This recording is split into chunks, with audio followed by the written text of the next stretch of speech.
Recording is on.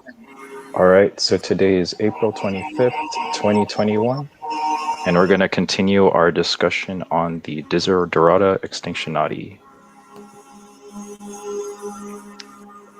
What is our topic of the day? Anyone have any questions from last week?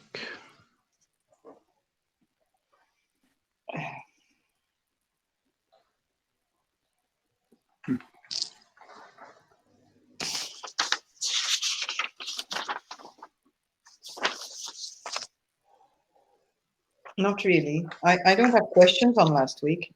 It would be. I was thinking we should maybe expand on. I don't know, different things. We were talking about before the meeting. We were talking about meditation. I was asking a question because I find it nearly impossible to meditate outside because I'm on alert all the time for whatever can happen. And inside, it's okay. But in nature and outside, my brain is constantly making me open my eyes and want to be, I don't know, like my cat, just, like this, what's going to happen? I wanted to ask Hugh what you think about this.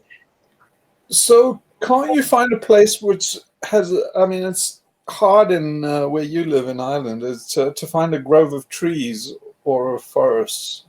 In Connemara, yes. In Ireland, no, but here, yeah.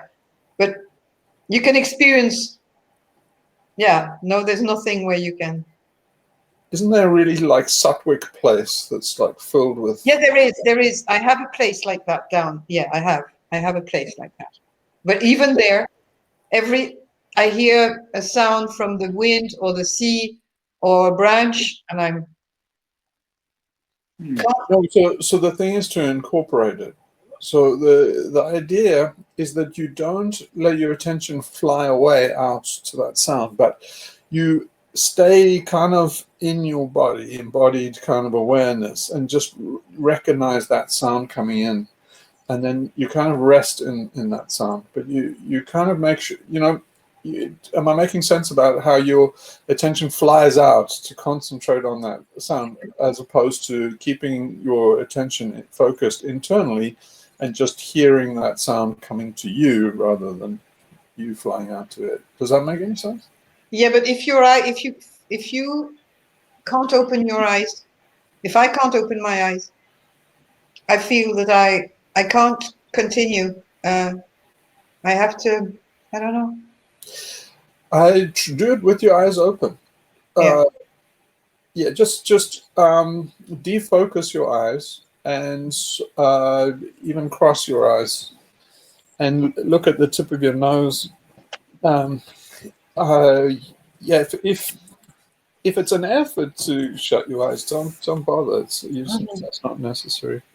I was wondering if we didn't need, as humans, in nature, as we are animals that are aware of our environment and the dangers around us, and that our reptilian brain is on alert. If we shouldn't be meditating in a cave or inside a house or in a hole or somewhere where we're completely protected 360 degrees, there can't be anything attacking you, and then you can be totally in a sort of kind of space.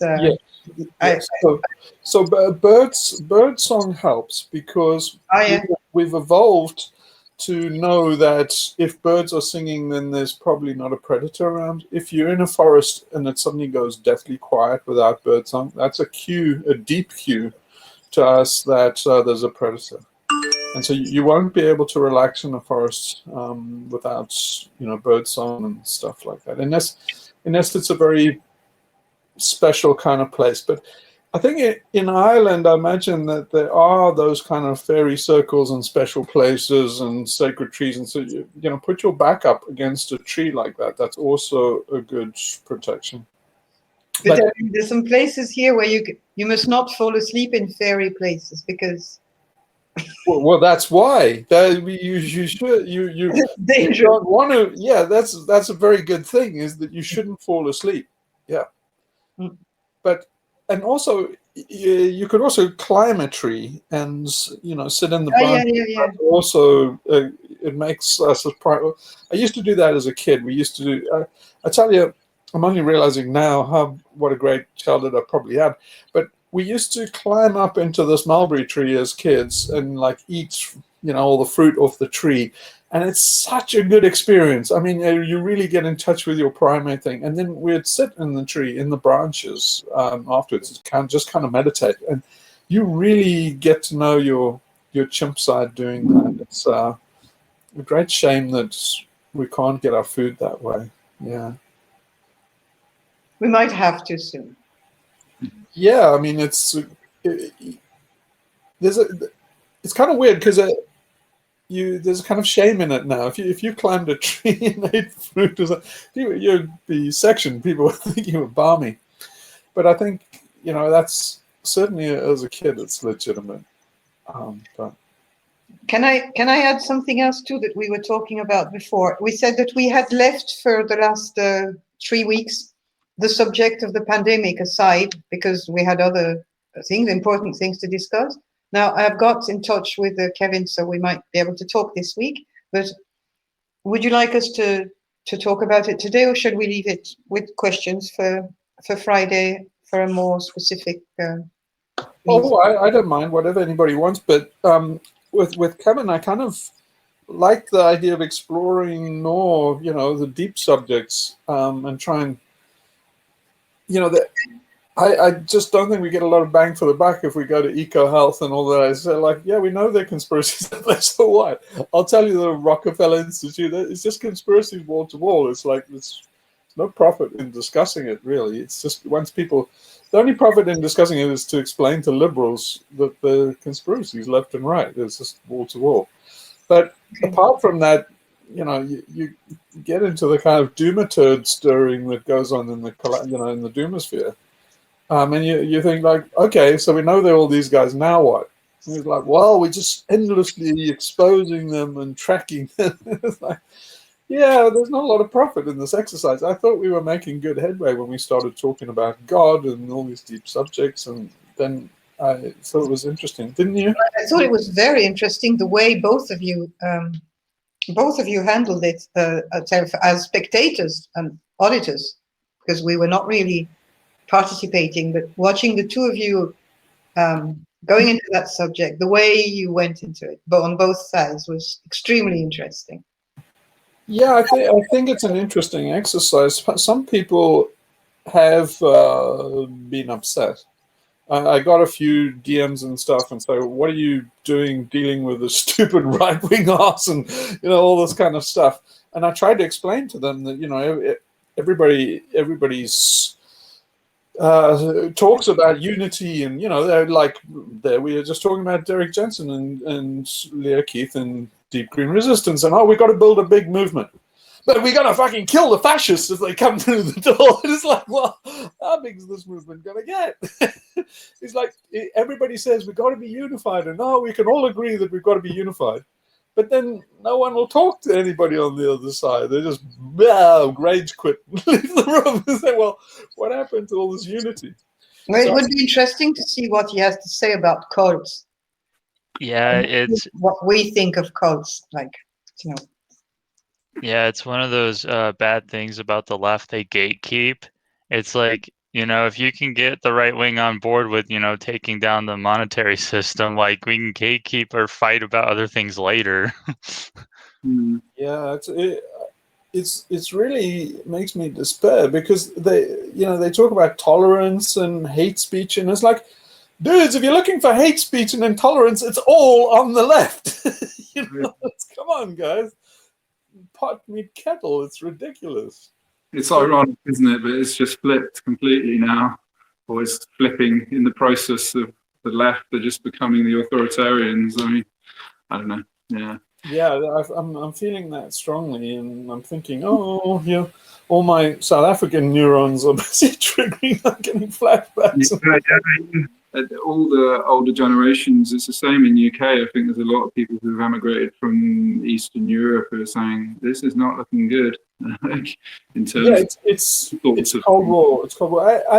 I've felt for ages that we've been bullshitting ourselves about China and saying that, oh, you know, communism had ended in the Soviet Union, that was the end of communism, all went away. It's like, no, the Chinese are just very, very clever and long-sighted communists. They never left communism, not even slightly. They just adopting capitalism so that they basically can get hegemony. Once they've got hegemony, they're going to basically apply communism. This is a long game for communism.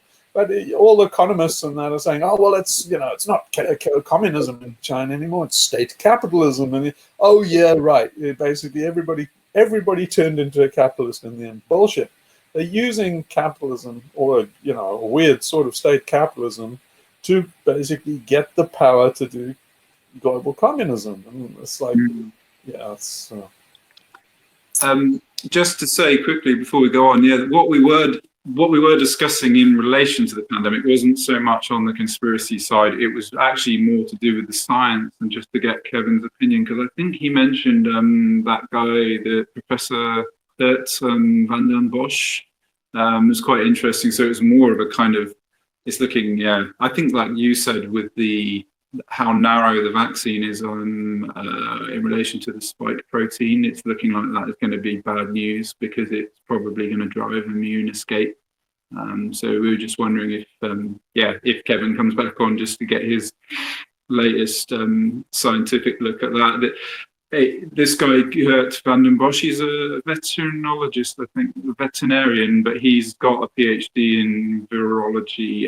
He's been quite outspoken within, but and it's all proper science, it all makes sense. And people that agree with him, obviously they can't speak because then they'll lose their jobs. But yeah, he did an interview with Brett Weinstein on the Dark Horse podcast, which was very, very good for the layman in respect of understanding his thesis on where he thinks this is going. And it's looking like it's going to end up with young people, all of us, being in the crosshairs. So yeah, because it's never been the case before that we've had a mass vaccination program at the same time as in the midst of a pandemic, which is kind of, in his eyes, is really bad news. Yeah, it could mean that a lot of people get. I think this is very important what you're saying, Tom, because that is at the center of what everybody who has a bit of sense is saying. Vaccinating during a pandemic has never been done and is totally absurd. And Kevin he's touched a subject in one of the streams that I kind of tried to watch, but it's so long to get to with him. But he did. But it would be interesting if you were there, to keep that question for him, I think, because that's a very important thing. Yeah, it's like a crash course in biology and trying to understand all this really complex. But this is the thing: the whole thing is such a complex scientific issue, and everybody's trying to be a layman biologist and trying to understand it. But this interview, that he did, was really good because they broke it right down for everybody who's just got this simplistic logic about it. It's like, no, this isn't going to solve it. This is actually probably going to make it worse, and it's going to kill our innate immunity. So lockdowns really were the worst possible solution. They've just, as again, we've gone and we've intervened as humans, and we're our own worst enemy, it seems. So yeah. Well, yeah, this is my entire shtick. Is it's the management of things that screws it up. So it's very complex. All the thing is complex, like you say. It's virologists don't understand immune systems. Immunologists don't understand immune systems. They don't understand, even begin to understand them. They know a lot, but compared to what the complexity of the subject is, they know nothing. So everybody's an amateur in this field, and so the rule is you can't manage it. For that very reason, is complexity is best managed by leaving it alone, and that's the one thing that we can't do because we have this control narrative. But the dangerous guys, yeah, this is my theme over and over again, is the most dangerous people in these situations, from a desert island to a pandemic to collapse, is the guys that keep law and order and want to do control. And the worst thing is that people love it.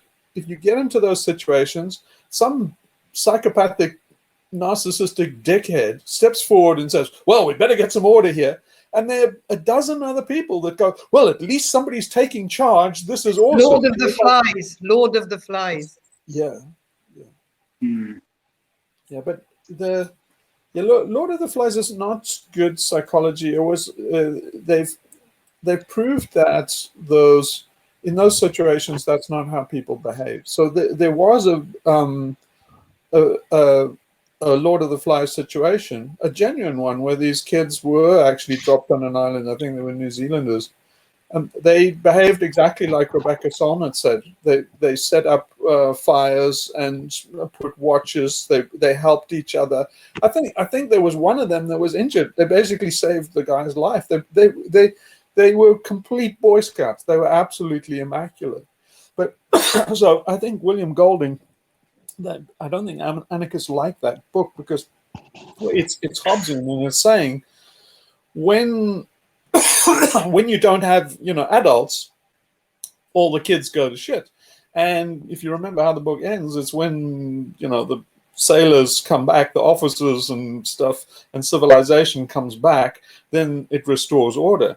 And it's actually exactly the other way around in real life. Is those guys on the ship and doing that kind of management? If they were on the island, all the civilized guys, it would have been Nazism and everything that happened as according to William Golding's conception. So William Golding is a bastard because he sold this narrative that is our prevailing narrative, that it all goes to shit. It goes Mad Max as soon as you lose control. And there's such a bad narrative because we're going into the situation where people are going to basically champion these guys. As things go to shit, they champion all these authoritarians that make things worse and worse. I mean, I still see these guys today saying, well, what the pandemic shows us is how when the world pulls together, what we can achieve as human beings. And you're like, what the fuck are you talking about? It's been a disaster from end to end. What do you put?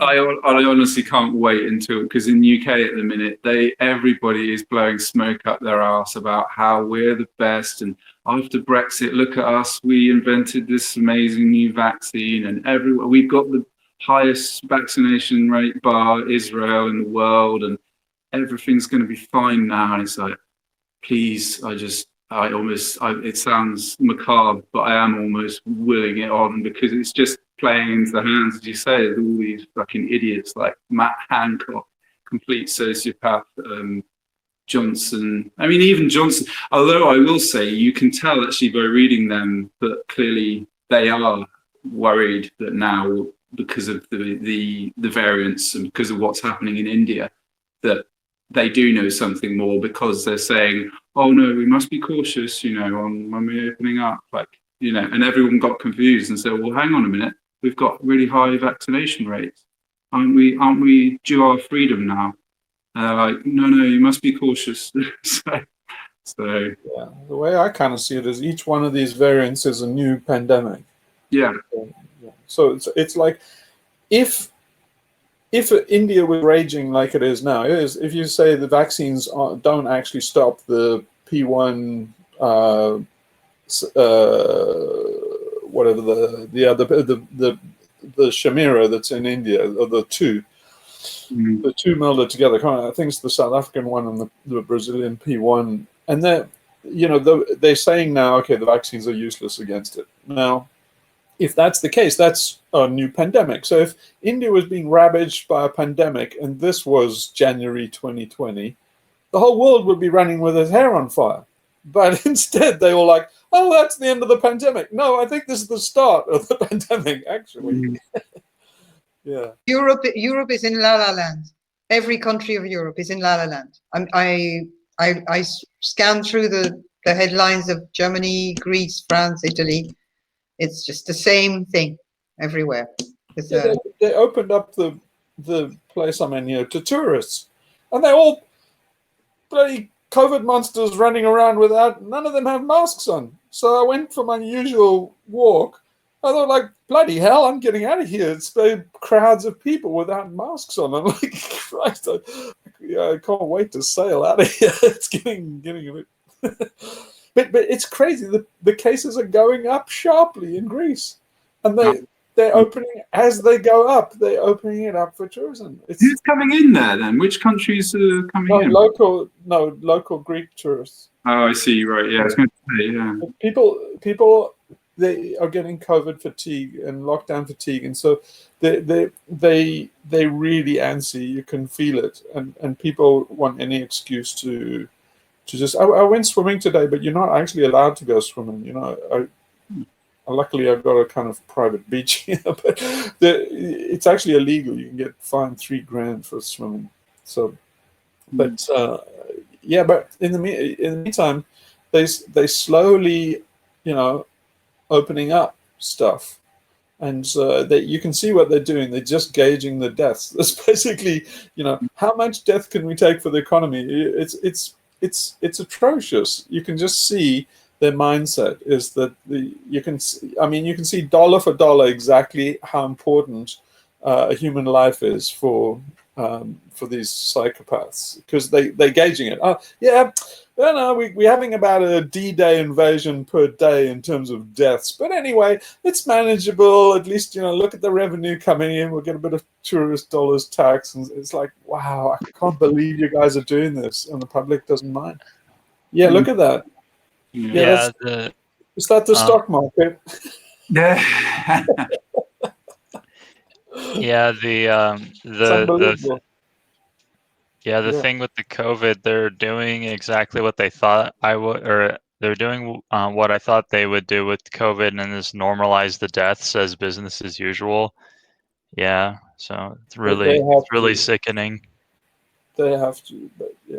Yeah, because every day on the BBC there's it's like a bloody weather forecast. It's just constant, and it's like, oh, within 28 days there's been this many COVID deaths, and of course now it's right down low.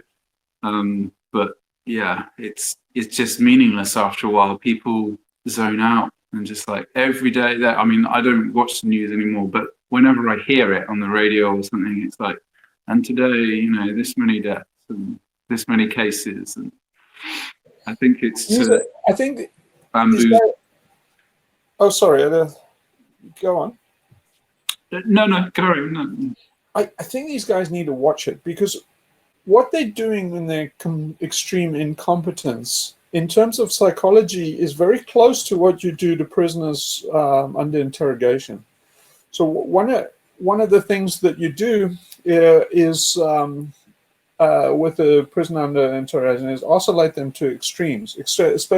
See, a great way to crack somebody under interrogation is to let them think they've been released, and then rearrest them. That's a very old technique, and a lot of people that they've got there was one master guy, I can't remember his name, a master spy catcher in World War II. And he caught one of the best German spies, I think, and that's the way he did it. He said to him, yeah, okay, well, we're done. We can't find anything wrong, and so okay, you're free to go. And it was only when the guy got up that he suddenly realized he had said, "You're free to go" in German, and that was it. He cracked. So see, what I'm trying to say is they're doing that to the British population by saying it's all over, yay, and everything. They say, oh, it's all back. Yeah. In terms of psychology, they'll break them. They're traumatizing them. You'd be better off, if you think of them like troops in a foxhole. You'd be very careful as a commander to say, yeah, it's all over, the battle's won, hooray, you can all jump out of it. You'd be very careful, if you knew the battle wasn't over, to not raise people's hopes, because raising them and dashing them is like breaking them like a paper clip you're folding backwards and forwards. But the result of breaking them, which is happening in front of our eyes. I mean, I see people literally being broken. I mean, and that technique is absolutely applied. It would be interesting to discuss the results of this I mean, I don't know about the United States, but in Europe, because I don't know how the situation is for you over there, Mike, and others there, because it seems like your lockdowns are a bit different to what we have, and the vaccinations is all a bit different. But what is the? I mean, it's pretty similar. They're just Yeah. mass vaccinating everyone and slowly reopening things. There's shops that are open now. I think they're starting to open up. Well, in my area, people are having brunch. Trying to have more people in the restaurants now. So yeah, I think it's the same trajectory as Europe. Are they having? Are they allowed to eat indoors or just out of doors? I think in the UK they eat out of doors, right? Oh, really? Yeah, in the UK at the minute it's real gradual, but yeah, it's outdoors only for the moment. I can't indoors. You can go to gym. Yeah, in my state, around town, I see everyone eating indoors in restaurants. Yeah.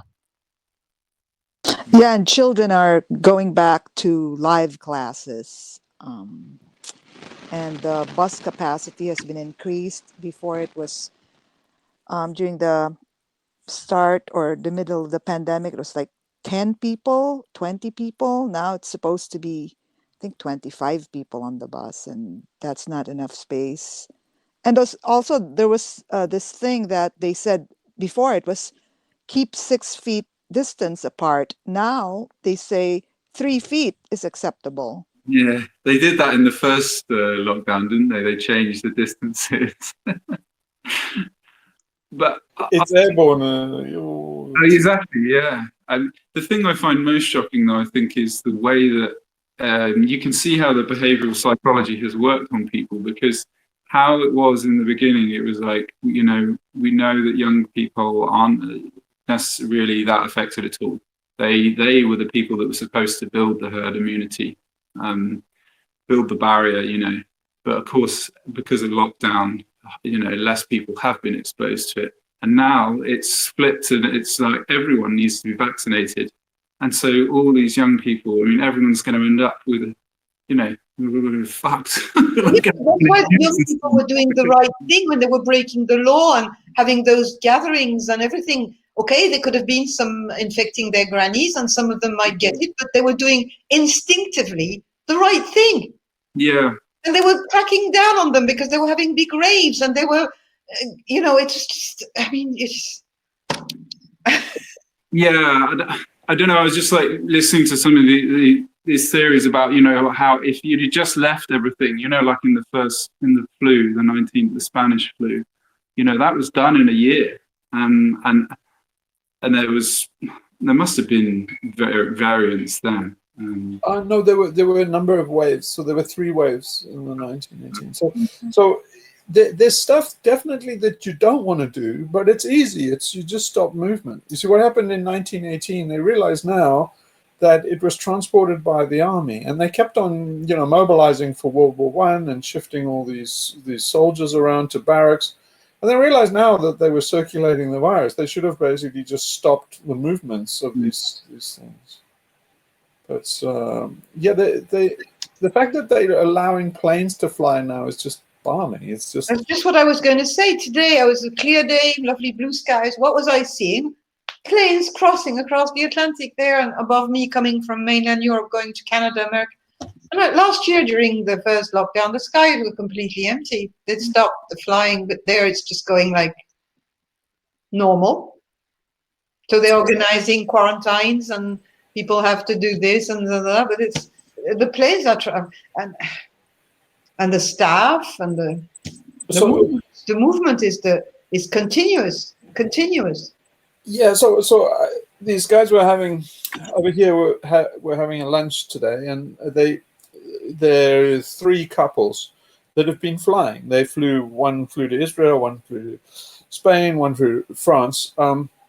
And then they were discussing. They're saying, "Oh well, it's quite safe on the plane because they have HEPA filters in the filters and stuff, and saying like, that's horseshit. If you have a look at this plane that arrived in Hong Kong with 49 infections on it, you have a look at the seating arrangement, it's freaking obvious what happened. There's one guy in the back had it, and basically there's a big circle around him of all the people infected. So, you know, HEPA filter is great, but it's at the back of the plane. In the meantime, there's a lot of air circulating around. It's like to put people in a tube and think some HEPA filter at the back of the plane is going to help you is like cuckoo. It's just balmy. But yeah, I mean, you just have to have flight service, and you know that'll spread it around the cabin. It's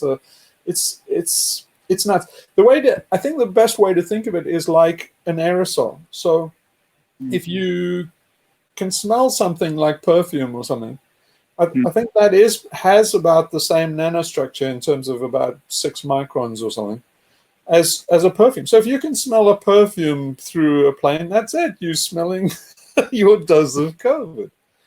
But I mean, just think about it. If somebody on the front of the plane had a strong, eau de cologne, and you say, oh, that's all going to be sucked into the HEPA filter and you're not going to smell it? Of course not. You're going to smell it all over the freaking plane. I mean, just use your noggin. Yeah, because they're recirculating the air inside the plane, because they used to, when people were smoking a long time ago on flights, there used to be a form of air conditioning where the air was pushed outside so that the smoke wouldn't. But now that smoking is gone, they've stopped this system. So in fact, it's recirculating. It cost them money. They used to take in fresh air, and it cost them like 1% of the fuel budget. So now they stopped it in the 80s, and then they just from then on they recirculated air. And everybody said they showed there lots of studies back at that time that said this was not a good thing to do, especially on a 13-hour flight. It's basically that air is recirculated many times in the cabin. And the HEPA filter doesn't do diddly squat. If you've seen how they maintain things on an aircraft and when they actually replace HEPA filters, it's like bullshit. I bet you half the fleet you'd find they probably left the HEPA filter out. But the airline's extremely negligent. You really shouldn't trust any kind of tech on them. But the thing is that in the day when they started recirculating, the study said that this is basically a disease vector. And I think people also said it's going to cause pandemic one day. And so, the fact that they just kind of swept all that under the rug means that they're criminals. They should all be in front of the Hague. But nobody's going to the Hague anymore. It's like, criminal behavior has been normalized. Lack of leadership has been normalized. And so, anybody I think can do anything. Now we don't even go after, Pooh Bear for what is obvious illegal weapons research. But anyway, on the illegal weapons research, it's gaining ground now. Basically, more and more, it's getting harder and harder now. More and more things are coming out.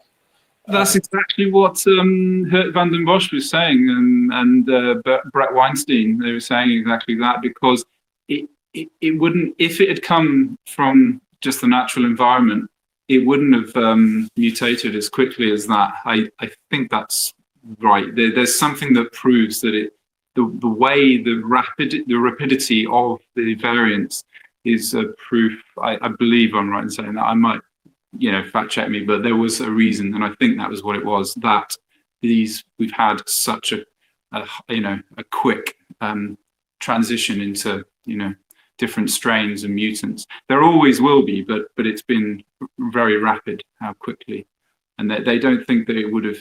They were actually referring to the 1918 pandemic in respect of the differences between SARS-CoV-2 or COVID-19 and the Spanish flu, and how this one seems to be, there's more evidence that it came from a lab.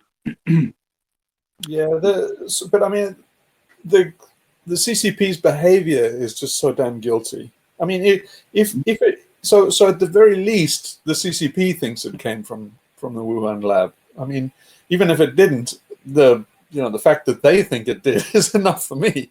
So I mean, it's unbelievable why this isn't the biggest scandal in the world, because they haven't released the first 40 patients' records, and I mean that's just basic stuff. I mean, there's I can't think of a reason why you wouldn't release the record of the first 40 patients unless they were in the Wuhan lab.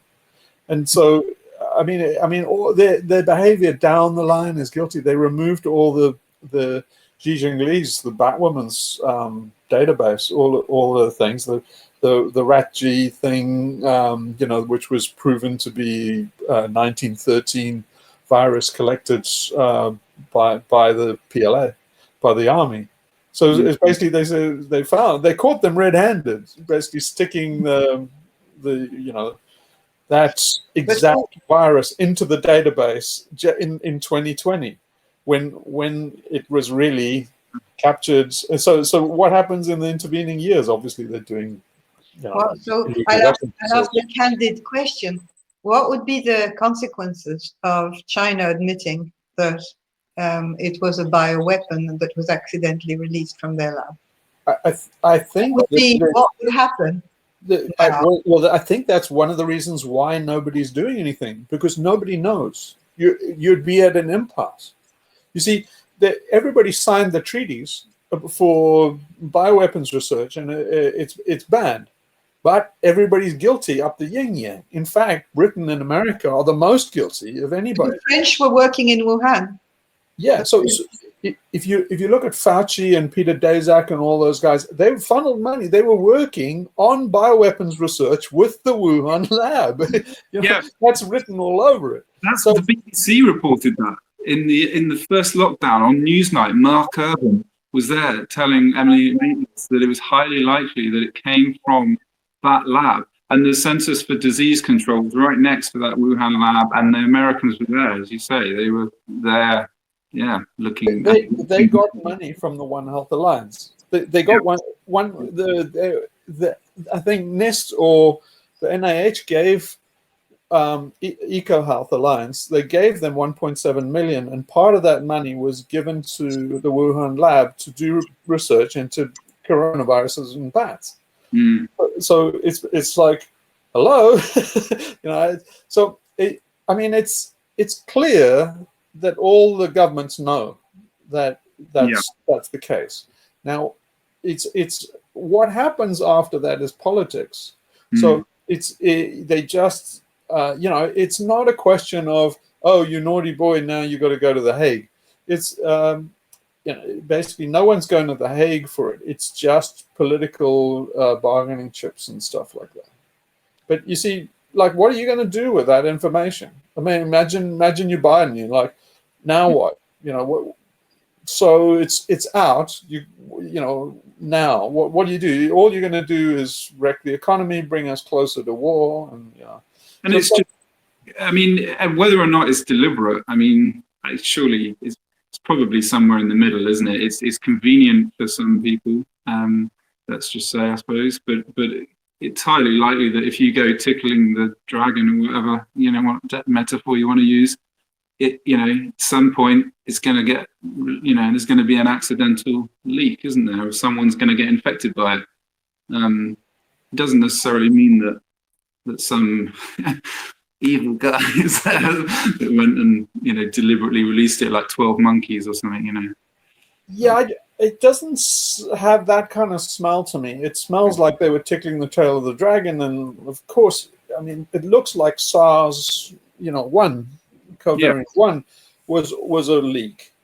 And so you see, this is what makes these psychopaths that rule us just so damn bad, is really, if China said, okay, it was you know, illegal weapons research, it was us, then the only victim would be all the virologists doing this kind of research. Basically, the obvious thing that would happen would be there would be this huge outcry in the world, and they would stop that kind of research, gain-of-function research and bioweapons research, and that would be great for everybody.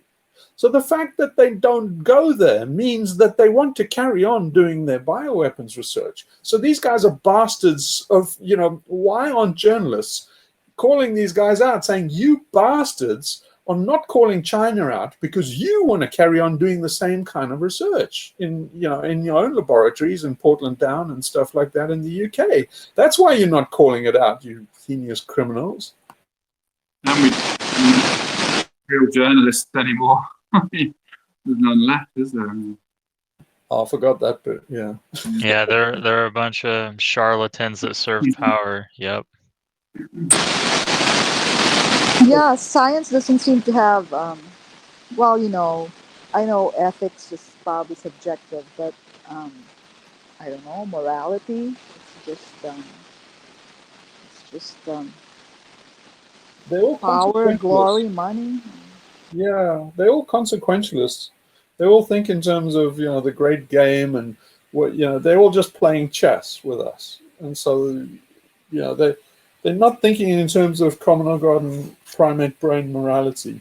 They're thinking in terms of a giant chess game. And so, this chess game has to stop because it is fundamentally a zero-sum game. So they're playing a zero-sum game with humanity. And yeah, it's. I wish I could just pull everybody instantly out of their partisan party politics, the identity politics, and all of this kind of stuff, because we are getting towards Derek Jensen's endgame, and this is it. This is we're getting close to Armageddon, and we're going into Armageddon about the worst way you want to go in. We're going in stupid. We're going in divided. We're going in clueless, uninformed. It's just I couldn't despair more about where people are at. Well, talking about despair, I was talking to Mike and Tom before we came on about the fact that I was put a bit under pressure by friends, family, to watch a documentary called Seaspiracy. It's on Netflix, which is kind of, already rises at one eyebrow for me. And so I went through it. And of course, it was about the sea, so it was close to my heart. And if people have seen it, I don't know if any of you have seen it apart from Mike, but it's an inquiry into first plastics and then the involvement of charities and various environmental organizations to camouflage the fact that the fisheries are dumping much more nets and stuff than the actual plastic that you're using with your straws. And it also touches on the dolphins, on the collateral damage of the big nets and all sorts of things. And it talks about sea shepherds and okay. But at the end of that, you have to watch it maybe if you want to know what I'm talking about. But I got a very bad feeling about this documentary, which was doing the usual ingredients of truths that were administered at the right posology with little tugs towards don't eat fish anymore, donate to charities who are doing something, disempowering type of discourse. I have I think it has had a very big audience. So you talk about intoxication and propaganda. Well, watch that one. Even though I didn't see the actual thing, but I saw all the reviews and all the fallout on Extinction Rebellion and Collapse about it. So I saw all the hit jobs and that on it. But I definitely got the same impression you did, that it's trying to, the oldest trick in the book that these guys figured all the way from smoking, the Bat and Philip Morris and those tobacco companies, they figured out this tactic, and the tactic, I think maybe this actually also came from Eddie Bernays, but the tactic is to make people feel personally responsible, and then you deflect corporate responsibility.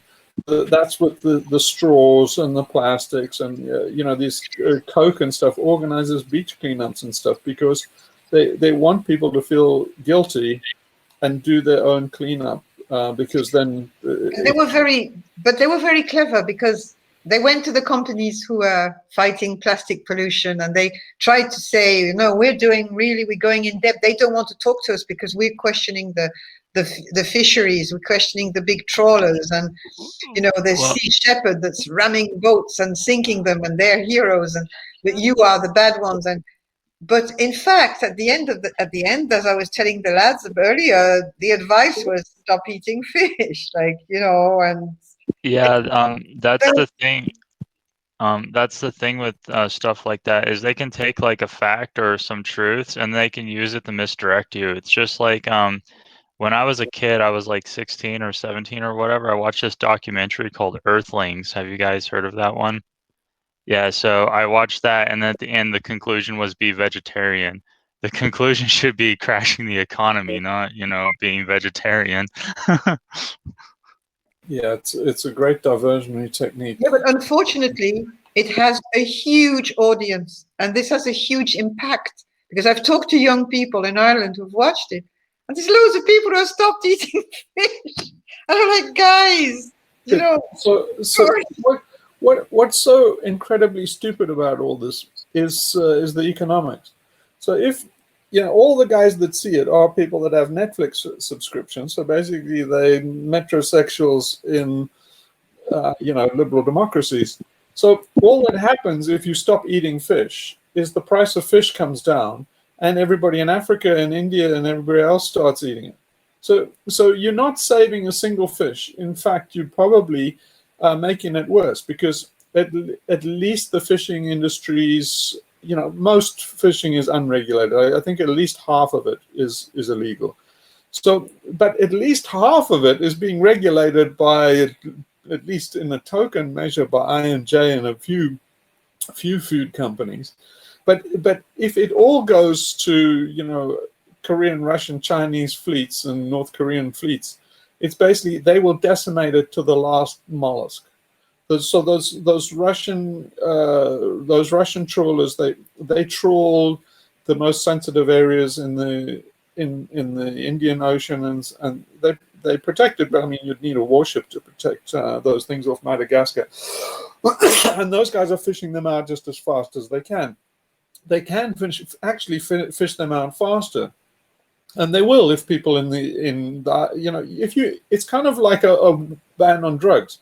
You're driving it underground, so it's basically you have to go after the fisheries and well, you have to go after the economy, like you say, but you can't do like a war on eating fish because you won't cut down fish consumption even close. You just make it seedy and underground, unregulated and rampant. Yeah, it's like in the capitalist economy, all these operations are like power nodes, and the money is the energy. So, you know, gotta cut that power there, and then the operation will cease. But there was little messages in it too. There was that woman who was an elderly woman who had been an activist, a protector of the ocean, a diver, a marine biologist, very interesting woman. But she had in her interview, they asked her, "Are you eating fish now?" And she says, "No, I've stopped. I haven't eaten fish for years, and I'm not eating meat either." I was like, oh God. Do you know the little messages that were sent out, exactly what you said about earthlings, exactly what, you know, making people feel that individual is the solution, and individual and you're bad. So I went to check because there was a lot of people from Sea Shepherd. And I like those guys, like, because they're active, they're doing something. At least they're on boats and they're doing some, you know, doing a bit of activism. But so I went to look at their website, and since the documentary has been on Netflix, they have completely inundated their website and shop with T-shirts and everything with Seaspiracy, you know, because they're profiting from the big publicity that they got in the documentary for selling their stuff now, fundraising and stuff like that. So it's all again a big. Where to turn? Do you know? Well, the only way I know is to try to beat them at their own game, and their own game is what we're doing now, and that's trying to get a narrative. So So here's the thing. It's not a hopeless situation at all, because it's whoever has the most compelling narrative. So they don't have a lot of leeway for a narrative, and they don't have a very appealing narrative. What their narrative is this kind of insipid personal responsibility, bit of austerity, be a vegan, cut down, and stuff like that. It's a bit of it's a bit Puritan, and it's a bit starchy, and kind of unpopular with a lot of people that are not prepared to say so. So you can get a lot of noise around that message, but you haven't really got hearts and minds with it. So the picture I would paint is, imagine the gut-wrenching thing of something like Pizzagate, or Save the Children or something, is it would sweep that aside. So that you can't imagine Seaspiracy going viral, because it's so enforced and it's so top down. But you see, a narrative doesn't have to be true. In fact, it's almost better. The more outlandish it is, in some ways, the better it is. Part of the reason is because it makes a big divide between the inside and the outside group, and that's very important in terms of cult identity. So, did you want to say something? Yeah, I just had a brainwave. I was just thinking about you just saying about that then, about the more outlandish it is. Do you remember in the lead up to the millennium, how there was all these TV programs about the millennium bug but also there was a lot of disaster scenarios, like there was going to be a huge landslide off of the islands off of Spain, and it was going to create a tsunami that would wipe out the whole of the east coast of America, and there was going to be all of those kind of things. Well, what about one of your book? I mean, that's pretty outlandish. I mean, yeah, that's what it's for. Yeah, so I mean, why don't we just start making that a bit more known? I don't know, like people. Yeah, that's what we're doing. That's what we're doing. This is what this meeting is for. Is to try and it's like, start behaving, or Mother Nature's going to flip you off, literally. Yeah, but you see, actually, you got to keep some mystique about it, right? So the most powerful thing is a secret. I've really given the game away here, haven't I? But the most powerful thing is a bit of secret knowledge. Then everybody else, there's even bigger divide, because it allows you to, the insiders, to look down on the other side like clueless idiots. Everybody loves feeling superior and having a bit of secret knowledge about where this actually ends up, because it's it's a big downer if we're heading towards collapse, but nobody else sees it, and you're like, oh God, I can't stand these hopeful conversations about where the world is headed, when you can see that it's going to collapse. Well, it's very lonely and depressing. But think of the opposite. You've got like a spaceship is coming down to pick everybody up, and they're all these clueless idiots. They don't know that, and they're not invited. And that's very, very powerful. It's the effect of like exclusivity. Cult. What? Cult. Yeah, I'm talking cult. I'm talking cult 101. Yeah. No, I'm talking cult. So the aim is to have exclusivity and rarity of very big ploys in terms of marketing products and stuff. Is that's one of the things. Is like a nightclub where you have an exclusive cordoned area. Most people would chew the right arm to get, that kind of status. It goes straight to the primate brain, and so a bit of secret knowledge is great. So it's you don't want to run around evangelizing what I got in my book. You keep it kind of obscure, and but you kind of nudge, wink, wink, like if you only knew is a good thing. But yeah, I mean, my intention is as we go along with this is to bury it deeper and deeper, so that if the ARG does actually start to get traction and take off, you would hide it more and more, and it's hard. Imagine if you're a journalist and you're trying to make head or tail of what's going on here. You can't go too far into the backstory. I mean, this, if it took a year or two to take off, it's very unlikely that a journalist would find what I'm saying now and go, "You bastard fraud." It's like people, you see, what they're working with is a narrow time horizon. So ultimately, what you're beating them on is time and attention. So a lot of the stuff that I do, I bury in a mound of FUD. So you take a long time to say shit and stuff, and then you're beating people on time. They can't spend that amount of time. So, example, we might trigger some keywords when we on this video alone, because we mentioned the dreaded subject. Now, you can use AI to surface that. They can basically use voice recognition, and they can surface a few trigger words. It doesn't matter a damn. They still have to elevate you, and at some stage there's the human element. Somebody has to be tasked with going and assessing this for risk. At that point, they snowed, because the guys are time bound and we're not. So we're on Kairos. I mean, we're on Kairos, going opportunistically, and they're on Kronos. They have a time slot. So if a human agent was assigned to actually assess the Sirius Institute and that, they would be given, like, find out what these guys are, and they've got a few hours to do it. They haven't even scratched the surface of it. Yeah. And then so you get put in a back burner. It takes a long time to get out of that back burner again and back on the radar. And then give a deeper assessment. And by the time they actually give you a thorough going over, you could just close shop and start a new one. So the idea is to wear them down in that way. So that's part of the kind of thinking that if XR did proper strategy, they'd be thinking in terms. You remember how we talked of cost benefit, and it's not only money. Time is money. The cost benefit is also in terms of time.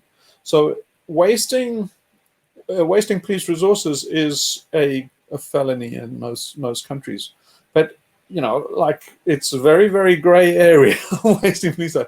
So really, you want to wear them down, and steal their time from them, and then you see.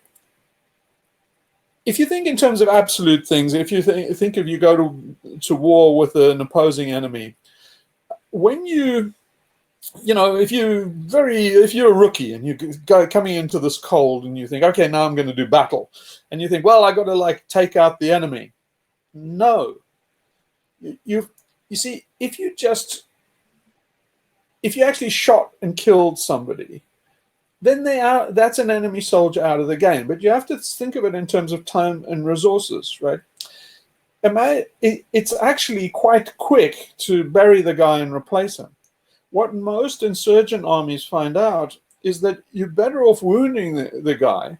Then you've got endless amounts of helicopter trips and hospital things and doctor staff. And when you add it up, you see, like in South Africa, they tried to do a guns and butter war. And that means they tried to keep the population sweet. They kept them in the dark about how bad the war was and things like that. But to do that, they have to give absolutely capital medical attention. So, one military hospital in South Africa was probably the best military hospital in the world, because they had to keep it quiet. And so but the net result was, if somebody was wounded, say what the insurgents realized was, if you actually kill a guy, well, you have a short funeral and it's not a big loss. If you actually wound a guy, it turned into millions and millions of rand, and then rehabilitation and stuff. If you look, I have a friend who had both legs and an arm blown off in Iraq, a British squaddy. Oh yeah, I remember you mentioning. The guy who sails, yeah. Yeah, he's sailing around South America now. Now, the amount of money that the UK government has spent on him is absolutely extraordinary. The actual guy that actually blew him up, he was sitting in a gully with a cell phone, And they got him quickly. A helicopter took him out. So the loss to the Taliban is Mahmoud probably save a bit of money on rice, and they lose a cell phone. The loss to the British government was millions and millions and millions. So that the way to do it is time and material is to drain the resources. So in terms of activism, XR should be thinking in what's the least trouble to us and the most trouble to the establishment. Very often what you'll find is it's a story. So, okay, so let's take an example. Imagine, this endless, stupid, idiotic debate about violence and non-violence. And it's like, okay, the best tactic of all is like, forget violence and non-violence. It's just find out which is the most cost-effective in terms of net benefit. So if you do cost accounting for any tactic, that's the way to go. So think in terms of this way. Imagine we talked about like LNG carriers. They basically, they got 3 big tanks, giant LNG tanks. They basically have enough energy. Each one of them is 1 atomic bomb. So it's like 3 atomic bombs on an LNG freighter. And what are they going to do? They're going to park it on the Thames just close to the city. So, brilliant. They can only get away with that because nobody knows what they're doing, and they're scoundrels. So now think about it. You could think, well, you could do like a lone wolf attack against those guys, blow one of those things up. A lot of people would die. It would be freaking awful. And you think in terms of cost benefit, it's like, well, the cost would be extreme, but the cost would also be extreme to the insurgents that did an operation like that. Now think how cheap it is if you faked an operation like that. If you credibly faked it, and then you make sure that basically there was enough stuff that you really got the security forces worried, the security forces would hush it up badly because they don't want anybody to know that you're parking atomic bombs down the Thames. So it would be hushed up. Now, think how cheap it is to get one conscientious journalist to uncover this story, which actually did happen. It just didn't succeed. But it was designed not to succeed, but we keep that out of the story. Imagine that one journalist on this story. You see, it would, as it surfaced, it would cost so much in terms of distraction from the things.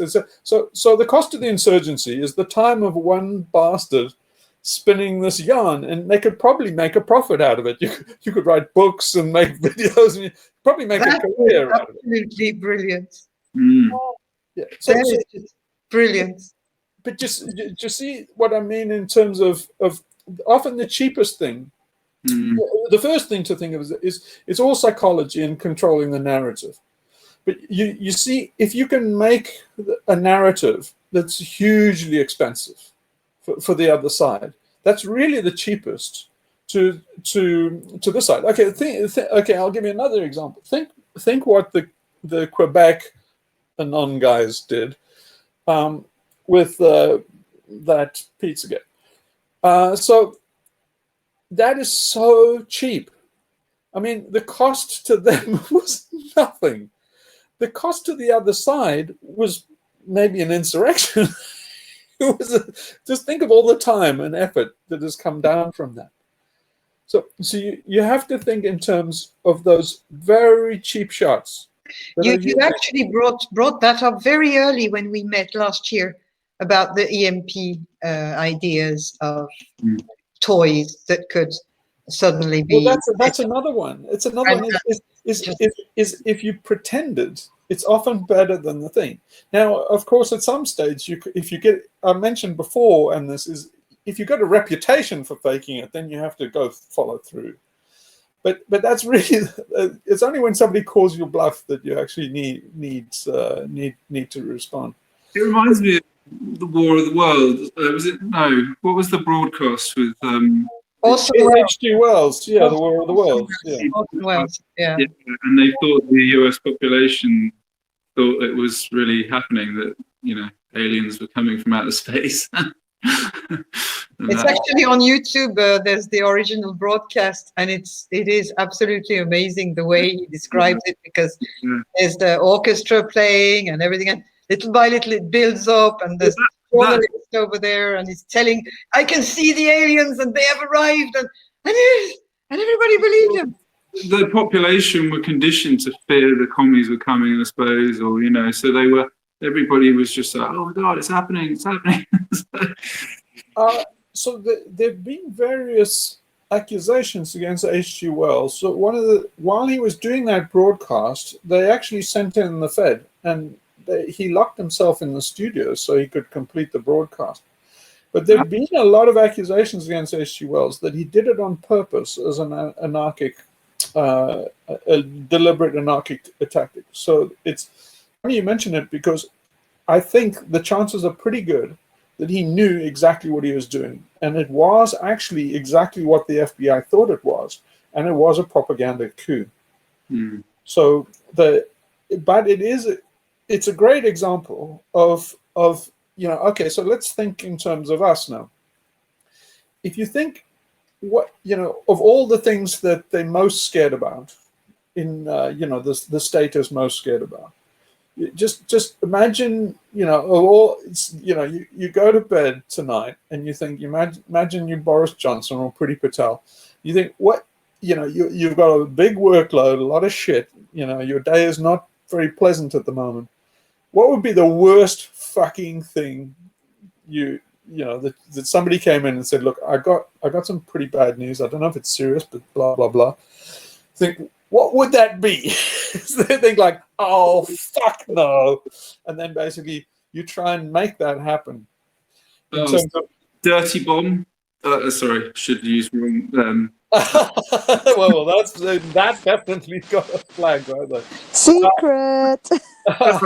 But so Okay, but okay, yeah, but you see, it's difficult to H.G. Wells that. So the. You mean Orson Welles? Yeah, Orson Welles. H.G. Wells is War of the Worlds. Yeah. Orson Welles was Orson Welles reading H.G. Wells. Yeah, sorry, I'm mixing up. I mean Orson Welles. So Orson Welles was actually quite a radical, and so I think he was actually doing an op there. But okay, so just okay, okay. So develop it is like okay. So you you can weave in some stuff like, if you take existing stuff like Fukushima. Mm. So already you've got a basis. So it's you taking something that is in the back of people's minds and is kind of contentious. So, in Fukushima, the TEPA and stuff, they are hiding the fact that they're actually in real trouble there. They've run out of space to keep the cooling water. And so, they're releasing water into the ocean, radioactive, contaminated water, because they just can't store any. They have to keep pumping water into that nuclear core because to cool it, because they don't know whether it's gone through the casement or not, but it's basically it's hot for humanity's lifespan, and nobody knows what to do with it, and they just have to keep on pumping water to it. That water is contaminated, so they've been pumping it into big tanks and freezing it. They've had to freeze the water underneath, the groundwater, so that it can't, the contaminants can't leak in. And then they've just been putting the water that they're using to cool the hot core, they've just been hiding it under the rug in these big tanks. They're running out of physical space to put those tanks, so now they're starting to put them in the water. So it's a great germ of you take that and you weave it into the DB narrative.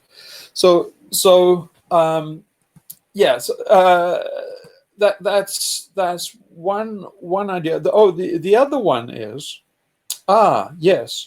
okay. So here's another one that you can also basically put a cat amongst the pigeons is Syria. Syria just launched a few rockets and narrowly missed Dimona, which is, do you know what Dimona is? No, I don't. Ah, you see, yeah, this is gorgeous. Israel just retaliated against Syria in the next episode of the Cold War. Syria launched some rockets that were, I think, Israel claims that some Patriot missiles took it down. They're lying through their teeth. A Patriot missile can't take down a kite, but they've got a good narrative in Israel telling the Israeli population that, oh, you've got an indestructible defense shield. I've got oh shit, I might dox myself here.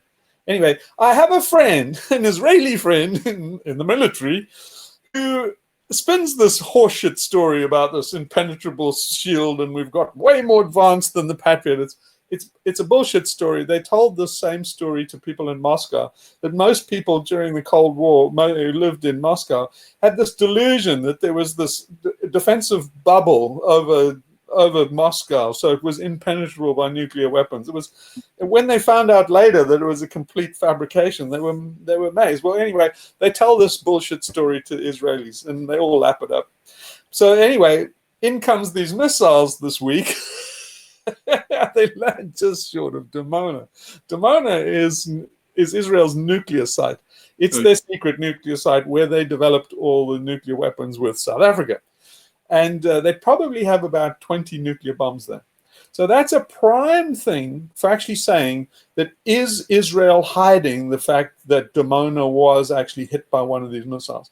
Then you have pictures of Dimona and you doctor them up to say that there was a strike in them, and you show satellite things, and then people would, if you can get any news agency to pick it up, then they have to start going like, was this hit or not? Were these photos doctored? Is this true? Did it come from WikiLeaks and all? And you're playing their propaganda game, and the real hidden message, straight back to the kind of things like Seaspiracy, is the hidden message is Zionists have atomic bombs. They're destabilizing the Middle East, and they're basically going to cause a DB in that region. And that's all you want. It's even better than if one of the missiles had hit. You see, the fear of them actually hitting is probably worse than if they actually hit.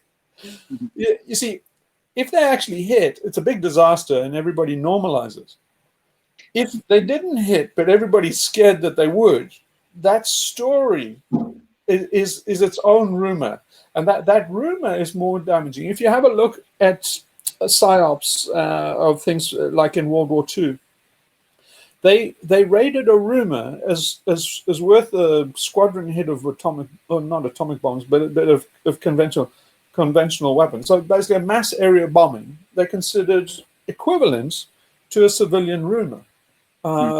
Could be equally as damaging. And there is absolutely no parade to that. I mean, they can't stop. I mean, that is the thing that's... This is the huge vulnerability. Is if they try to stop it, they can do nothing about it. You see, this is why it's such a gem. Because if they try to stop it, that's the worst thing they can do. They fan the flame. So if you look at Kevin, the more stuff he goes into, and the more, you see, that's I can't believe they're so stupid as to start censoring people on why big tech is censoring people, because it's such an own goal. You're just saying, well, there's a big conspiracy, everybody should, and they're confirming it in front of your eyes. Mm-hmm. So now the biggest jerk-off liberal that doesn't believe in conspiracy theories now does. And this has only happened in the past few months. Now everybody knows. Mm-hmm. You say like, well, so straight away, you've got the worst thing that can possibly happen to the establishment. And that's a large number of people have suspicion of that the authority is actually on their side. That you see, if the majority of the population breaks loyalty with the state, the state is in serious trouble, because if they then start to clamp down, then people can start erecting a war of sabotage, and then that is extremely damaging.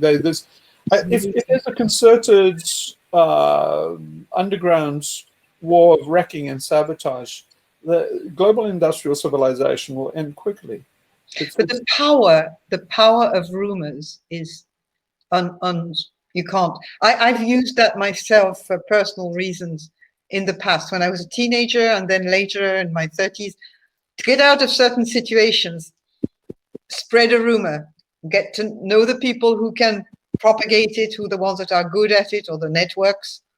The power of it's unbelievable.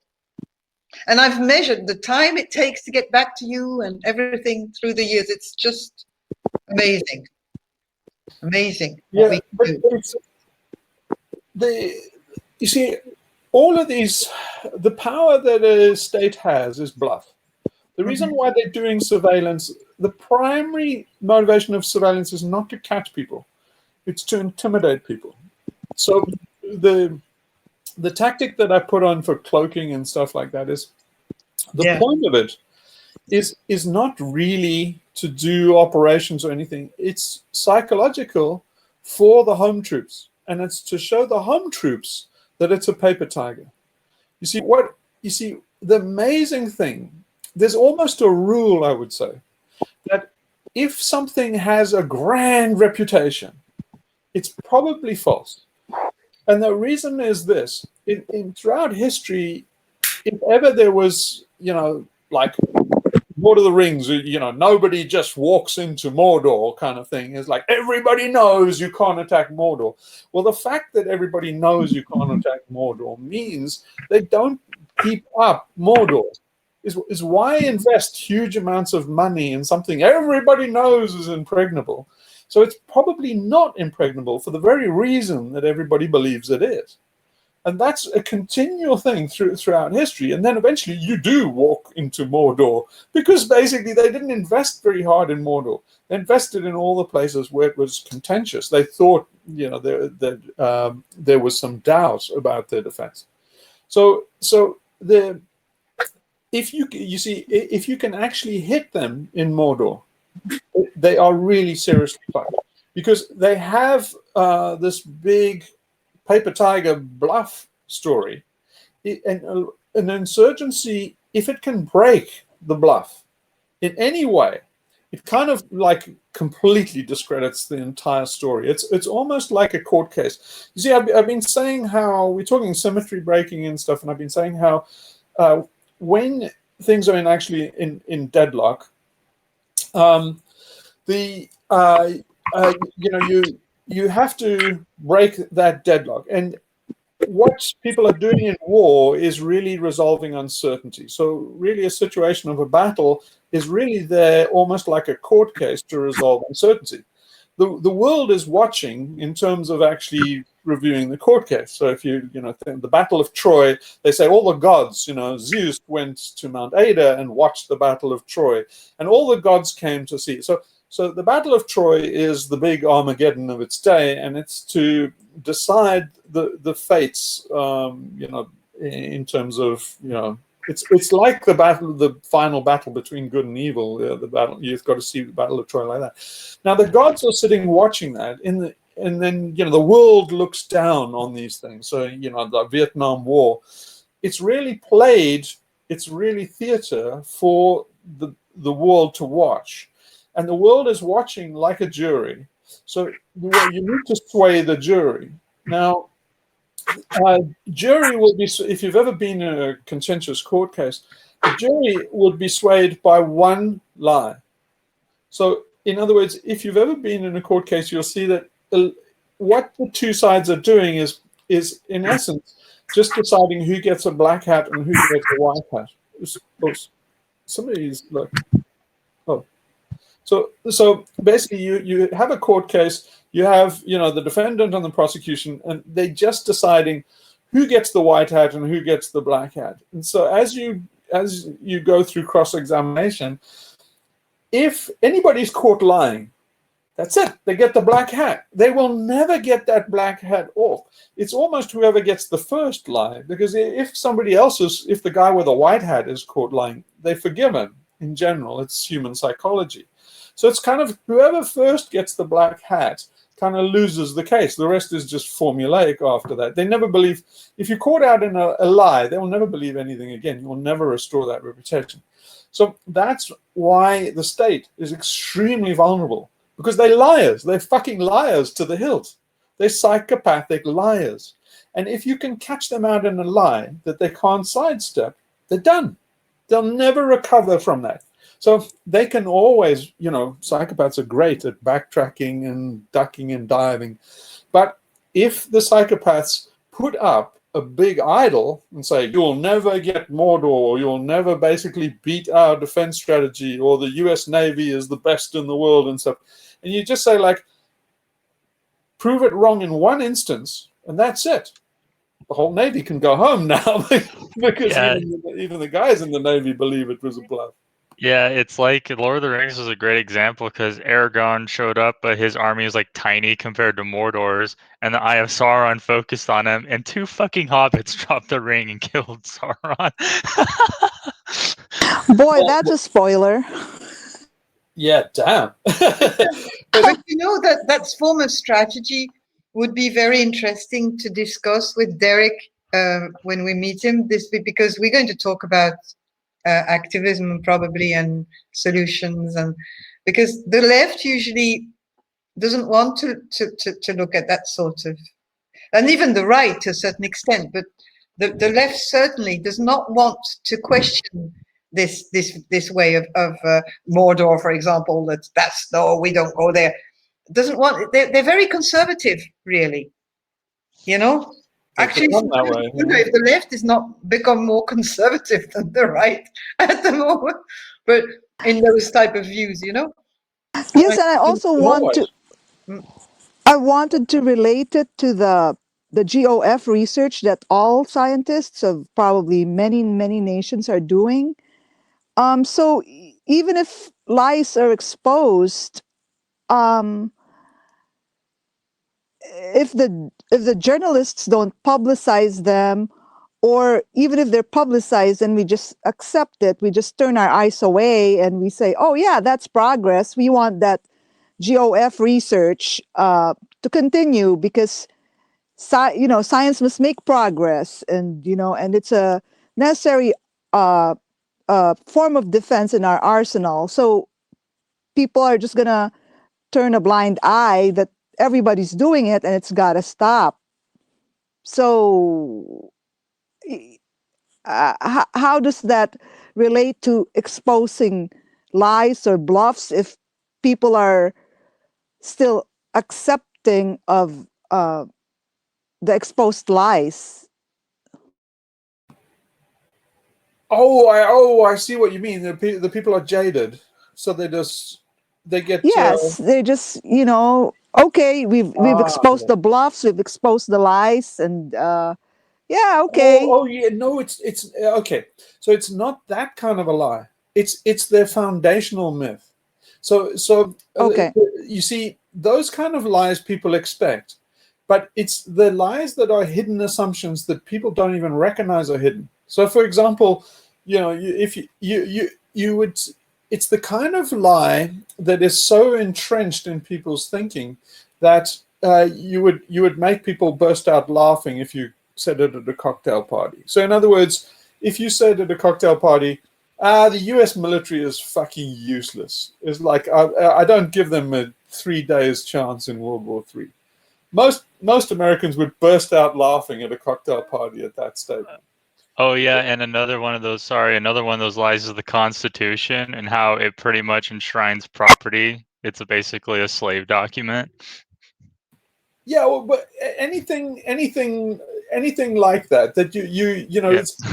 is uncontrovertible, that no one, it's beyond debate, and you come in like bang. You go like, wait, you can't shoot down that, it wasn't even being contested. And it's like, yeah, it wasn't being contested, and I've just basically, everybody assumed it, and now it's done.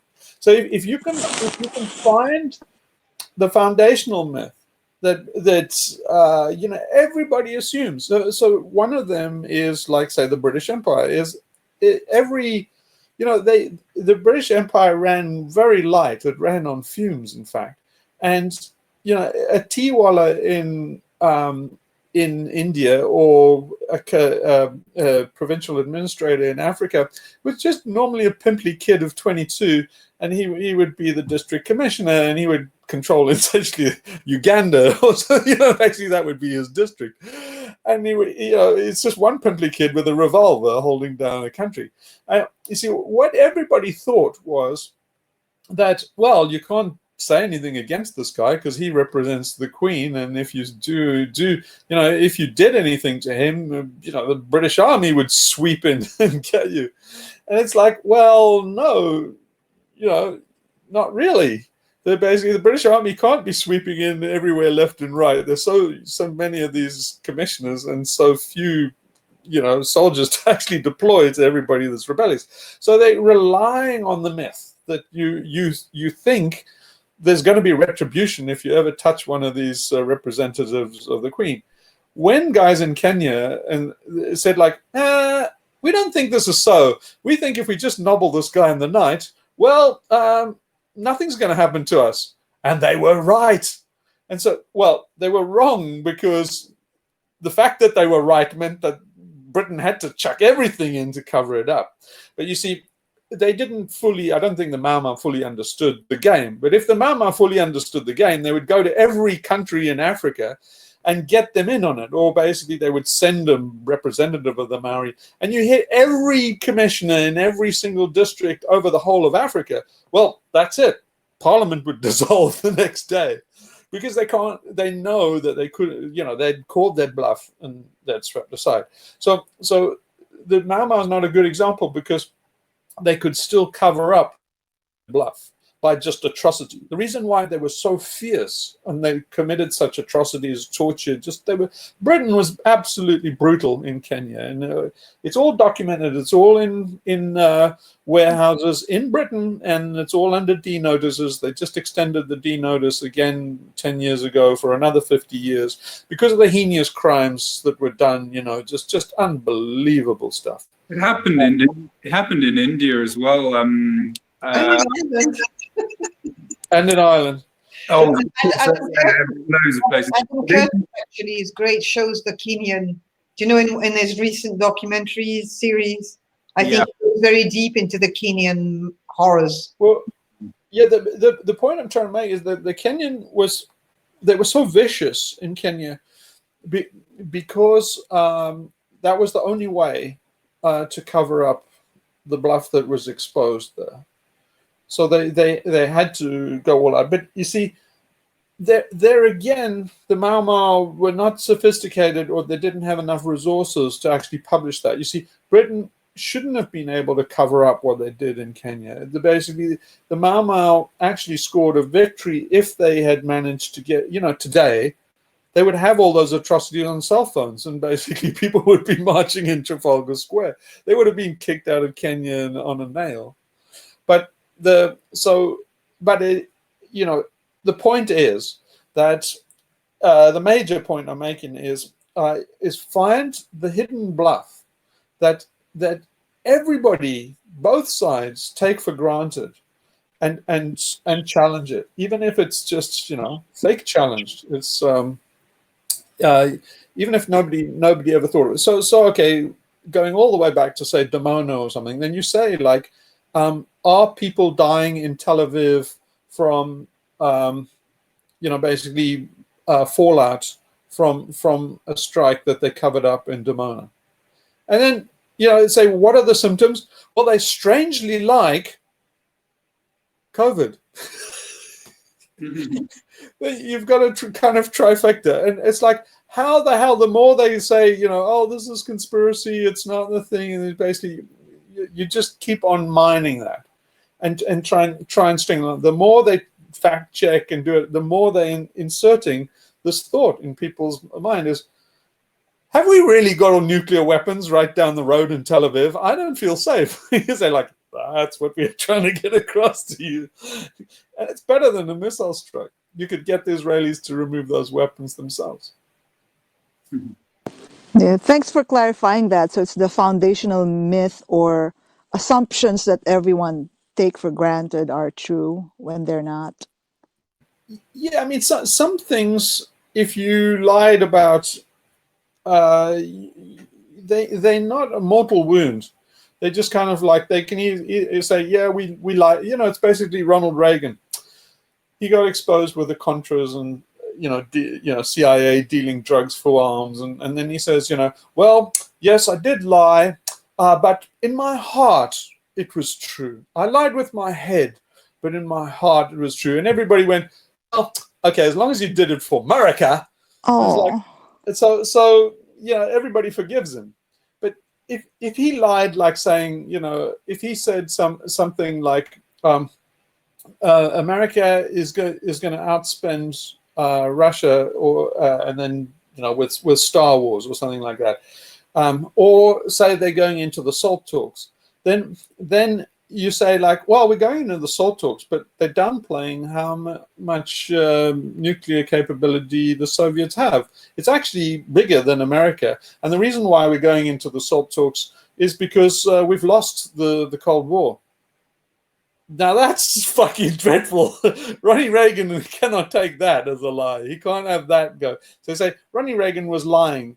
Actually, we've lost the Cold War because we just can't keep up with the pace of missiles. And the SALT talks is not, oh, this is our triumphant thing for the good of the planet. This is America's best way to back out of a situation that they fucked up.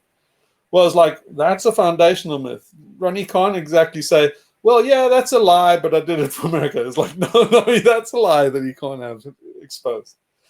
So I hope that gives you the idea of a mortal wound as opposed to, just a flesh wound that the country will forgive them for.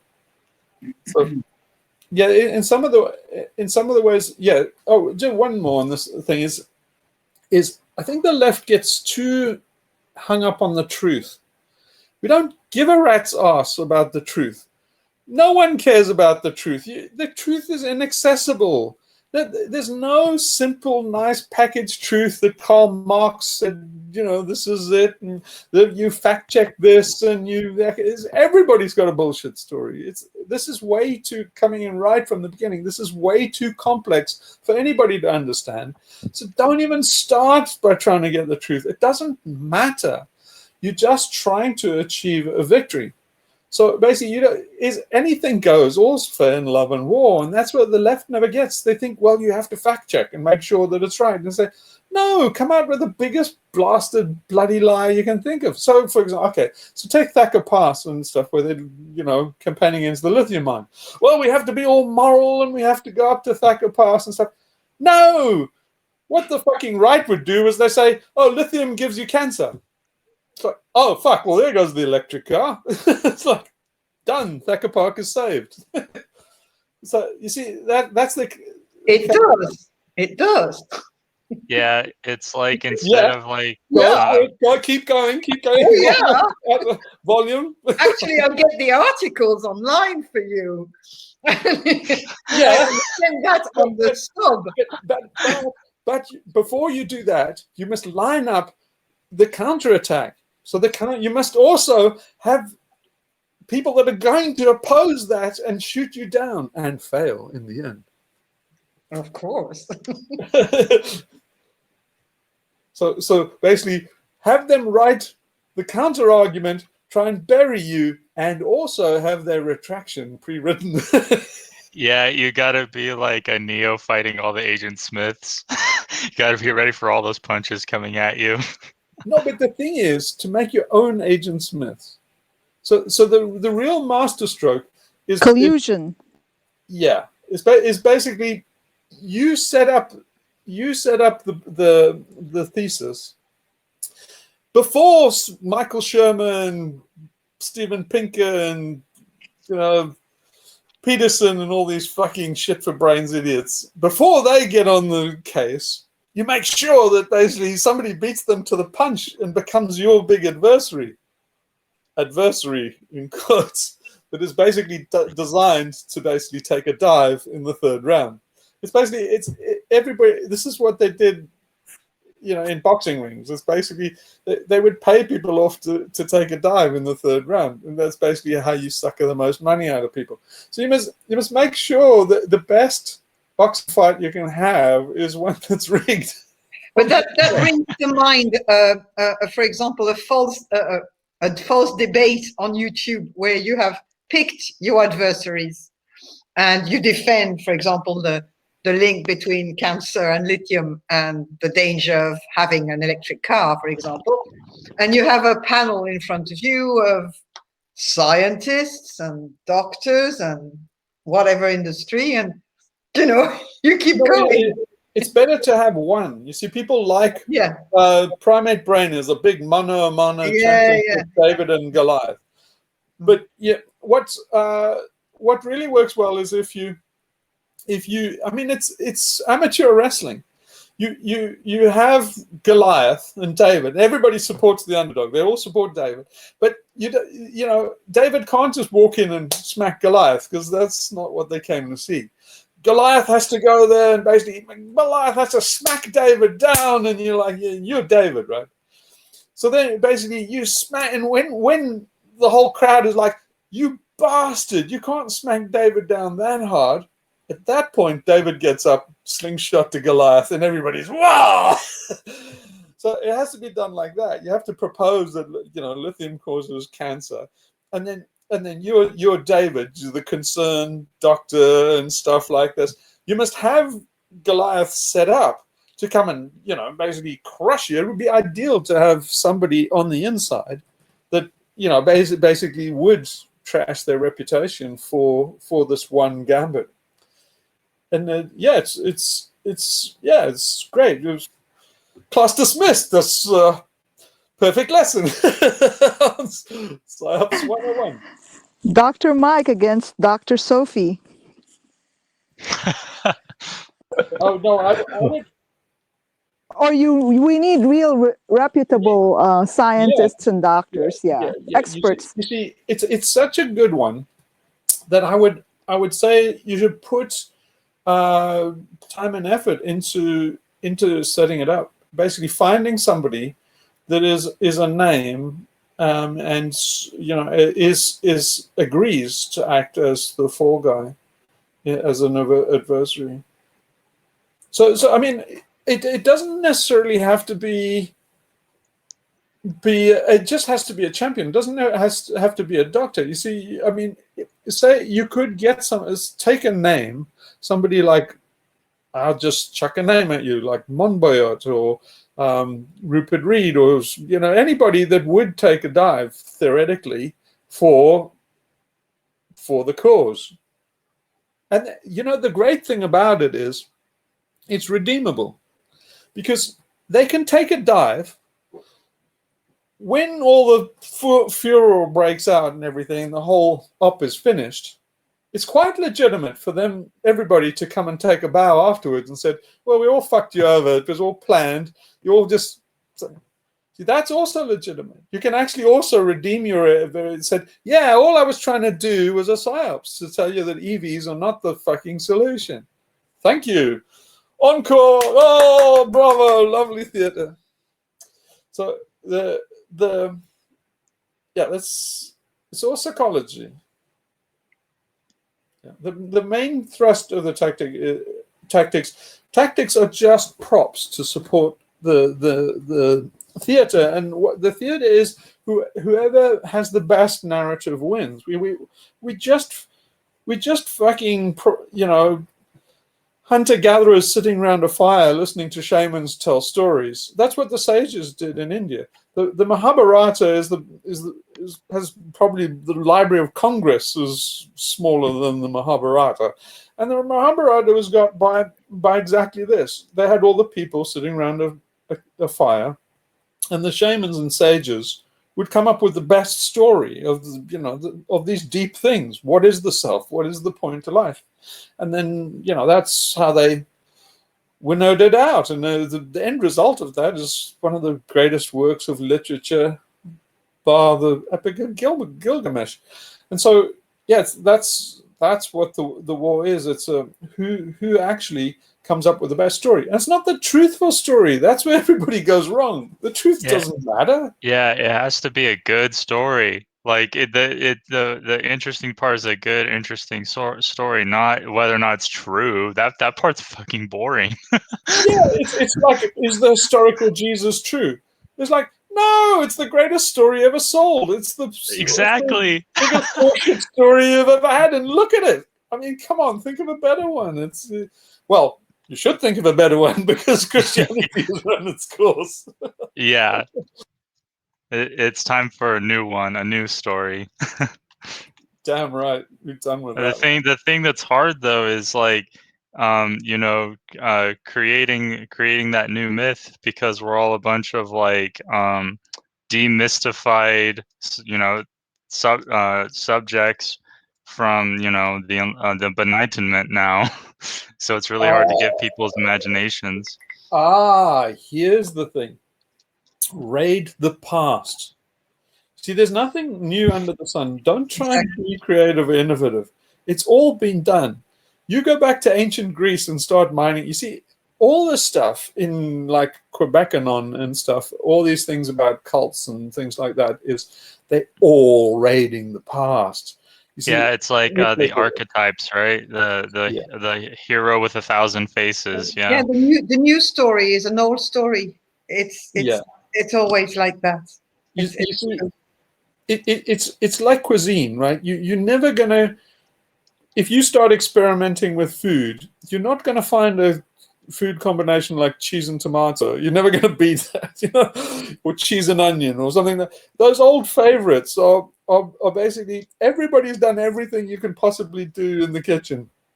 You're not going to find a magic food comment. You can find an interesting one, and you can have nouvelle cuisine for a short while, and people will say, well, whoever knew that mango and sardines actually were a flavor?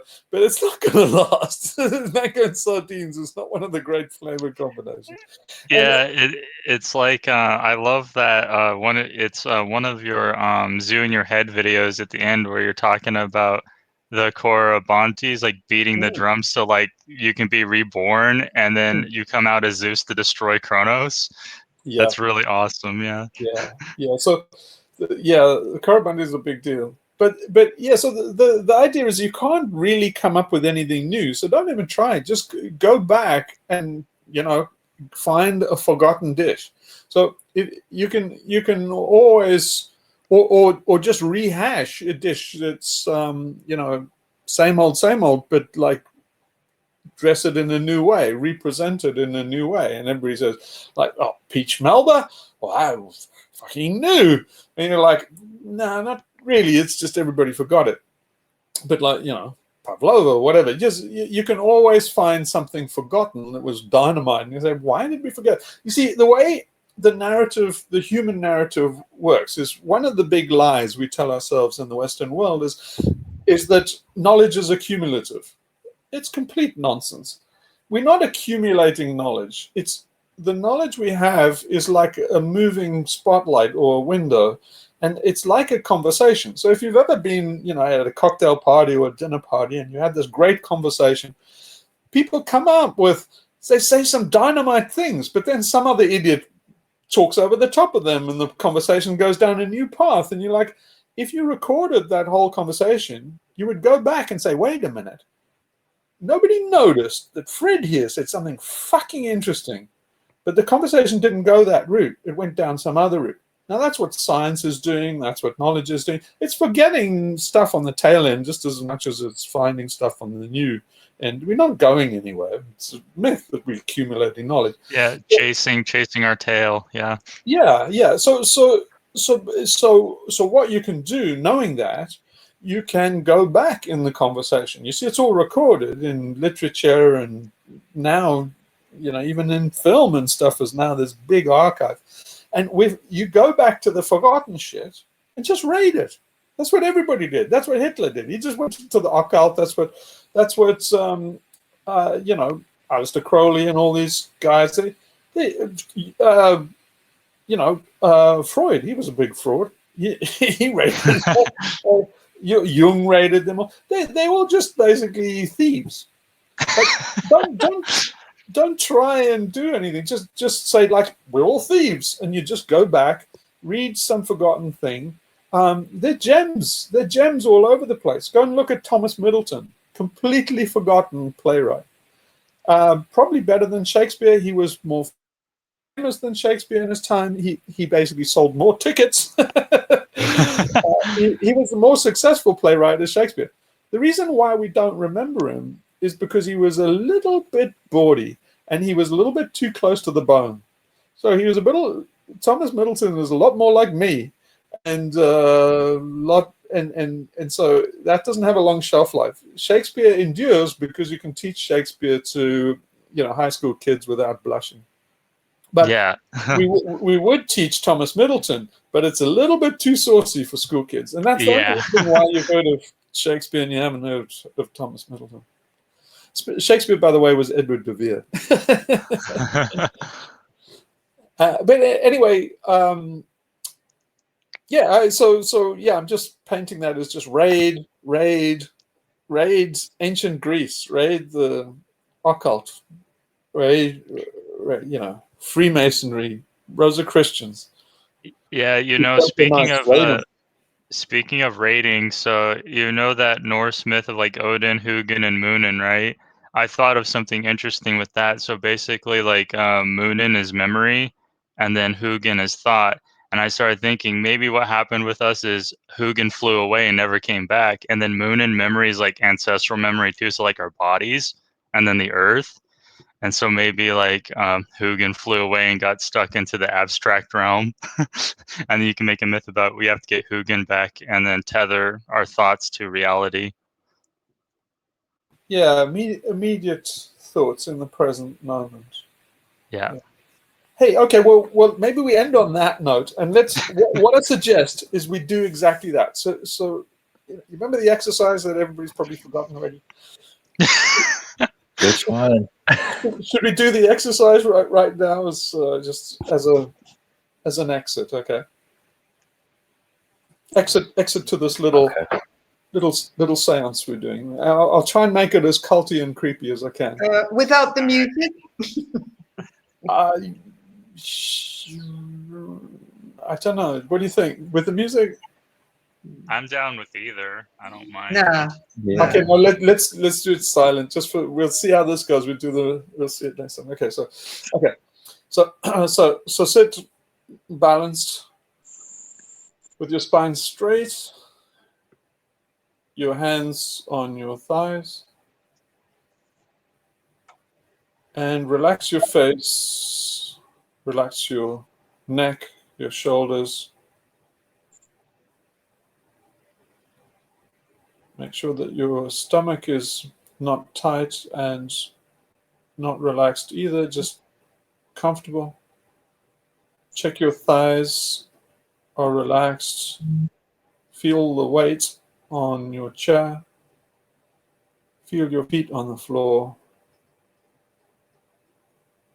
Come back to your face and make sure that you have no tension in your eyebrows, your eyes, around your jaw, back of your neck again, and just release any tension you feel there.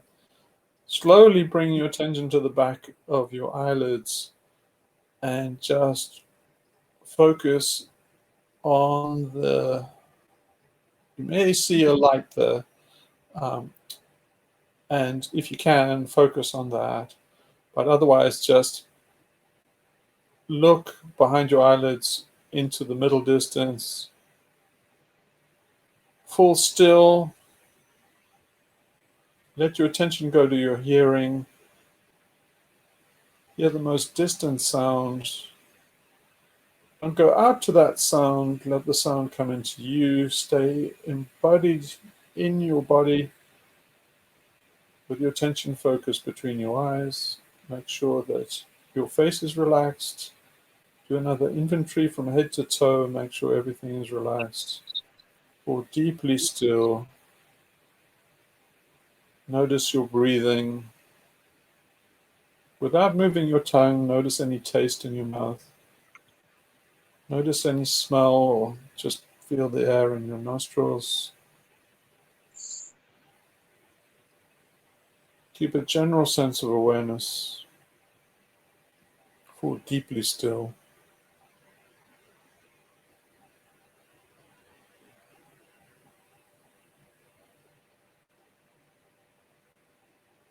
Om Paramatmane Namah Iti.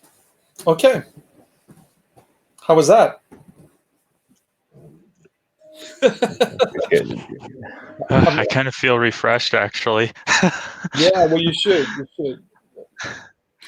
Maybe we should do it every time on the way out, and eventually we should maybe do it on the way in. But it makes for a very funny intro for anybody that comes in. Yeah, I could just see people like. Shall we do that on Friday with Kevin?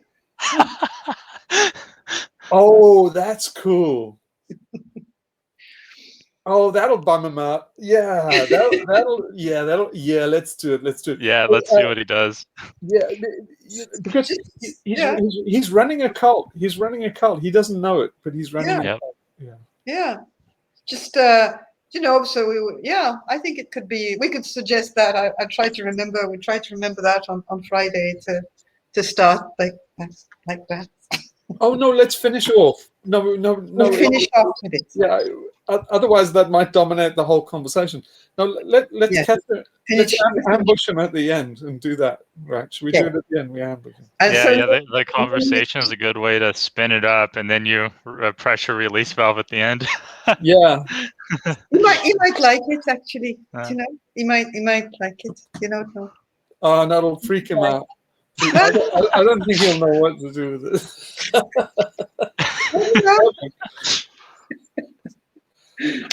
Well, don't do that exercise anyway during the week. It's golden to just often as you like, but it's like taking a hit of a bong whenever you need it. It's like, Anyway, tell us what happens when you do it. If you do it during the week, then we'll discuss it in the next meeting. Okay. Thank you very much. Yeah. All right. Well, thanks everybody. Nice to see you all. Okay. Thank you. Bye. Thanks, Yeah, everyone. be safe out there. See you next week. Yeah. Be safe. Stay